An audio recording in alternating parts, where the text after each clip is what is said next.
sûr. C'était dans une dynamique constructive de s'assumer et quand on va vers les jeunes, de leur dire clairement. Les mots ont résonné comme autant de ponts entre les cultures.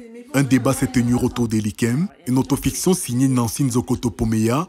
Dans un récit intime, l'auteur franco-ghanéenne scrute les tiraillements identitaires et les possibles du métissage entre héritage africain et les réalités européennes. Le livre peut vraiment aider les familles africaines et européennes, surtout dans l'éducation de leurs enfants métis, parce que c'est une prise de conscience des problèmes auxquels ils sont confrontés et aussi des solutions qui peuvent être apportées aux enfants qui sont issus de plusieurs origines.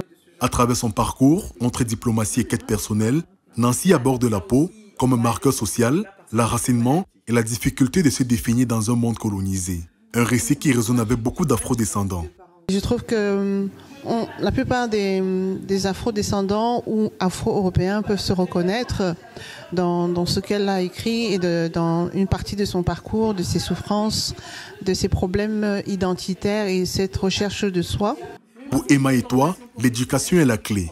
Accepter l'autre dès le plus jeune âge pour construire un avenir sans barrière. Il faut conscientiser les enfants à cette multiculturalité, que l'autre est là, il ne faut pas fuir l'autre, il ne faut pas avoir peur de l'autre, mais il faut vivre avec l'autre pour un monde meilleur. C'est peut-être utopique, mais ça commence dès l'enfance. Un message d'espoir à l'image de son titre, Elikem, enracinement, parce qu'au-delà des frontières, l'identité peut être plurielle et une force. Avancez le mouvement et bonne soirée à tous. Et À bientôt, merci.